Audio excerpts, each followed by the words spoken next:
Hoy estamos en compañía del doctor Julio Castro. Él es médico infectólogo, además profesor e investigador del Instituto de Medicina Tropical de la Universidad Central de Venezuela, quien nos va a acompañar durante la mañana de hoy para hablar de esto de la salmonela, doctor, y también de otras infecciones a las que tenemos que estar un poquito más pendientes en nuestro país y del por qué vamos a hablar un poco más adelante.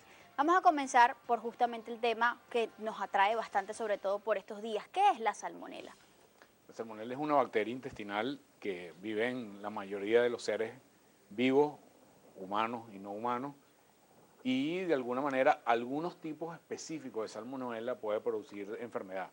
No todos los tipos de salmonela producen enfermedad, pero algunos sí pueden producir enfermedad, y en general produce cuadros diarreicos, es el más común, porque la salmonela puede producir dos cuadros clínicos: la salmonelosis, que es un cuadro intestinal agudo, o la fiebre tifoidea, que es un cuadro ya más crónico, más inflamatorio, que dura más tiempo la enfermedad, pero el caso clínico, digamos, característico en los países tropicales es una diarrea muy importante que dura un par de días hasta que se trata. Ahora, ¿qué causa esta bacteria exactamente en nuestro organismo, doctor? ¿Dónde se aloja? La bacteria se aloja en el intestino, o sea, ella produce invasión a nivel de la mucosa, que es la capa más superficial del intestino, de la última parte del intestino. Okay. Al invadir la mucosa, de alguna manera bloquea el efecto fundamental que produce la mucosa del intestino, esa capa superficial, que es absorber agua. La última parte del intestino lo único que hace es absorber agua. En lo que se inflama, está como hinchada esa parte de esa capa superficial, el agua que llega ahí no se absorbe y se trastorna en diarrea, se produce un fenómeno diarreico. El mecanismo de invasión que se produce en la mucosa produce inflamación, eventualmente sangrado y producción de moco, y es la característica de disentería, que es diarrea con producción de moco y aumento del volumen de las heces. ¿Y dónde suele alojarse esta bacteria o dónde suele hospedarse la bacteria? ¿Dónde la encontramos con mayor frecuencia? Esta bacteria, como te dije, forma parte de buena parte de los organismos vivos, y es lo que hoy es un concepto muy moderno que se llama la biomasa. Todos, inclusive los humanos, entre un 7 y 9% de nuestro peso corporal son bacterias. Dentro de esa biomasa de bacterias, algunas pueden ser salmonela, pero la mayoría de las veces no son patógenas. ¿Qué pasa? Cuando ingerimos alguna de los serotipos o de los grupos específicos de salmonela, que sí son patógenos, que pueden ir de los alimentos contaminados o mal elaborados, con mal proceso, pueden ir del agua inclusive, de un agua que está en malas condiciones, se produce el evento de la enfermedad. Pero inclusive algunas personas pueden ingerir salmonela y no tener ninguna enfermedad y simplemente se expele y no produce patogenicidad. El hecho de que produzca patogenicidad o que se desarrolle o evolucione a enfermedad se ve cuando ya la persona comienza a tener esta sintomatología, ¿no? La diarrea, las náuseas, entre otras cosas de las que vamos a hablar más adelante, y eso es importante aclararlo. Ahora, ¿es cierto que la salmonela puede sobrevivir en, digamos, organismos no vivos? No por mucho tiempo. Okay. La mayoría de estas bacterias intestinales necesitan un huésped para vivir. O sea, tú no puede estar la bacteria en esta mesa, por ejemplo, por más allá de un tiempo, y depende mucho también de las condiciones atmosféricas. Puede vivir, por ejemplo, en el lecho marino, en el agua, por ejemplo, en sitios donde hay algún otro organismo vivo, y ahí tiene que estar el agua estancada, no tiene que pegarle luz, etcétera, etcétera. Pero fundamentalmente las salmonelas patógenas para el hombre están asociadas a otros elementos vivos, como son el pollo, los huevos, algunos animales, etcétera. Elementos orgánicos, es Sí. difícil que viva en un ambiente inorgánico. No es imposible, No es imposible, pero es raro, es poco común. Ok, ¿cuál es el medio de transmisión, digamos, más natural o más frecuente para la bacteria de la salmonela? En el caso de la salmonela, casi exclusivamente es por ingestión oral.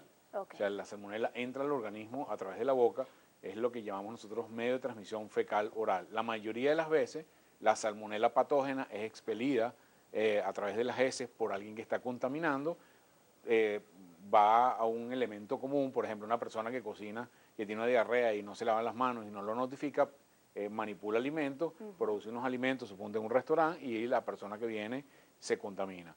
Otra opción es que todo entra por la boca, que se contagie, por ejemplo, una salsa de una comida que tú hiciste porque fue hecha con huevos que no fueron manejados de manera apropiada y se contamina una ensalada, por ejemplo.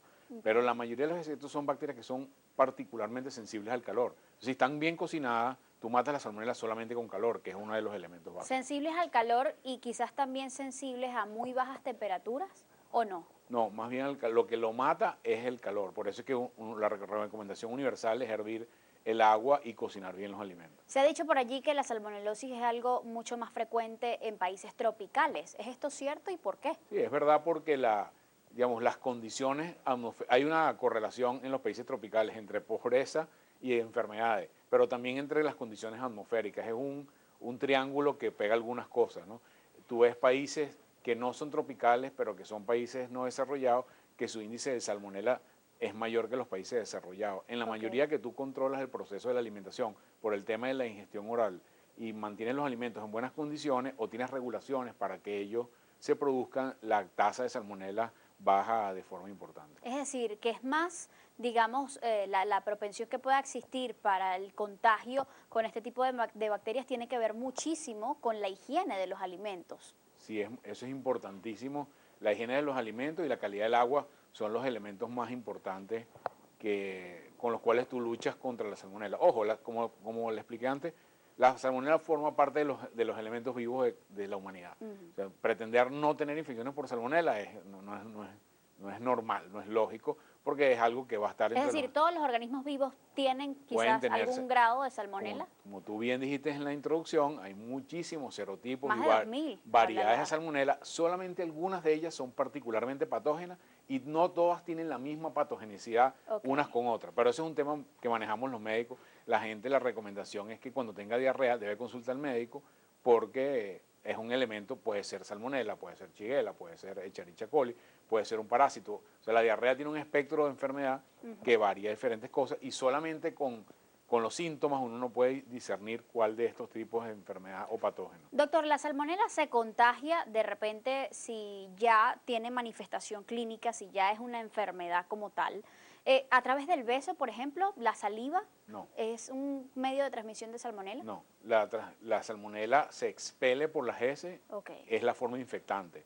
Digamos, normalmente tú no encuentras salmonela en la cavidad bucal, ni siquiera en una persona que tiene fiebre por la propia Tampoco a través de la sangre, por ejemplo. Bueno, ¿o sí? En teoría es posible que una persona que tenga salmonela, que se le va para la sangre, esa persona le sacan sangre y dona sangre para otra persona, en teoría se puede transmitir de esa manera, lo cual es bastante improbable porque nadie muy enfermo con salmonela en la sangre va a ir a donar sangre. Pero en teoría eso es teóricamente posible. Y digamos que esas son una de las complicaciones de la salmonela cuando ya se desarrolla la enfermedad, de las que también vamos a hablar en unos minutitos. ¿Cuán frecuentes son los casos de salmonela en Venezuela? Es difícil cómo lo catalogues, porque una cosa es que tú tengas un paciente con un cuadro clínico compatible con salmonela, por ejemplo, alguien que tiene diarrea, de determinadas características, y tú lo catalogas como una diarrea infecciosa. Y otra cosa diferente es que tengas cultivo positivo para salmonela, que es la única forma de diagnóstico certero de salmonela. Entonces, la única forma de vigilar cuántos casos efectivos de salmonela es que veas el número de cultivos que tienes en el país. Hablamos de unos miles por mes, eso entre 4 y 5 mil por mes, distribuido en todo el territorio nacional. Y la verdad que hemos estado revisando por todo este, digamos, boom mediático que ha habido y no pareciera haber un pico en este momento en relación a estas mismas meses, en relación a los años anteriores, ni en relación a los meses anteriores del año. Es decir, que hablamos de una incidencia constante. En este momento sí, tú eventualmente puedes tener unos picos, pero los picos en particular con salmonella son regionales, porque por la forma de contagio es como improbable que tú tengas una epidemia nacional de salmonela, porque la distribución de la comida o del agua obedece a un patrón específico regional de cada zona. Entonces tú puedes tener un brote de salmonela en una familia, en un colegio, por ejemplo, porque los niños comen en el mismo sitio, en una guardería, en un liceo donde la gente vive allí, etcétera, una cuadra, ese tipo de, o las personas que compran un mismo automercado, ese tipo de cosas. Brotes aislados. Sí, pero no un país que tú esperarías. No hay epidemia de salmonela en este momento no hay ningún elemento para pensar desde el punto de vista estrictamente epidemiológico que hay una epidemia de salmonela en Venezuela. ¿Puede la salmonela, doctor, por sí sola causar la muerte? Es muy raro, ¿verdad? De entre los patógenos intestinales, ella es de las que menos produce mortalidad. Cualquier agente infeccioso puede matar, eso lo tiene que tener clara la gente. Si entra una bacteria, se aloja en tu intestino, se multiplica y produce un cuadro infeccioso grave y no lo trata, pues obviamente te puedes morir de eso. Pero la tasa, nosotros ahí utilizamos unas comparaciones con, por ejemplo, Escherichia coli enteropatógena, que es una bacteria particularmente mortal, con otras, con Shigella, por ejemplo, o con otros parásitos intestinales, con las amibas, por ejemplo. Salmonella es de las menos severas de todas. Agresivas, por decirlo. Y en general, la mayoría de los pacientes que se complican con salmonella tienen una enfermedad aparte. Son pacientes que toman esteroides, tienen una enfermedad crónica, tienen un cáncer. El sistema inmunológico deprimido. Exactamente, son muy chiquiticos o muy viejitos. Siempre esos grupos vulnerables tienen una sensibilidad especial contra no solamente la salmonella, cualquier otro patógeno. Entonces, si tú estimas que la mortalidad por salmonella en la población general es 3-4%, en estos pacientes puede llegar a 10-12% en términos generales. Es decir, una persona que ya tenga una patología de base, una enfermedad crónica, sobre todo hablamos, por ejemplo, de personas con diabetes, personas con VIH-Sida, personas que estén bajo un tratamiento de quimioterapia o que tengan cáncer, pues obviamente si contraen la bacteria son más propensos a desarrollar, digamos, la enfermedad y muchas complicaciones también. Así es.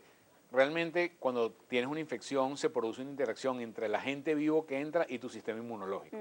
Entonces, ese combate del sistema inmunológico contra el agente vivo puede producir éxito si tú tratas al paciente bien y le agregas antibióticos, por ejemplo, en el caso de que los necesite, como es el caso de la salmonela, porque es una ayuda que recibe el sistema inmunológico como un ejército contra la bacteria. Ahora, si los antibióticos no tienen la ayuda del sistema inmune, por ejemplo, es un paciente que recibe un trasplante de médula ósea, tiene una leucemia y está en plena quimioterapia, la situación se complica. Es mucho más probable que ese paciente tenga un evento negativo de la enfermedad en relación con una persona que tiene una inmunidad normal. Hay que ver, o digamos, la potencialidad de la mortalidad que tenga la salmonela, depende mucho entonces de las características del huésped y por supuesto de cuán agresiva sea la cepa de salmonela que la persona, digamos, está contrayendo o está, digamos, adquiriendo en ese momento.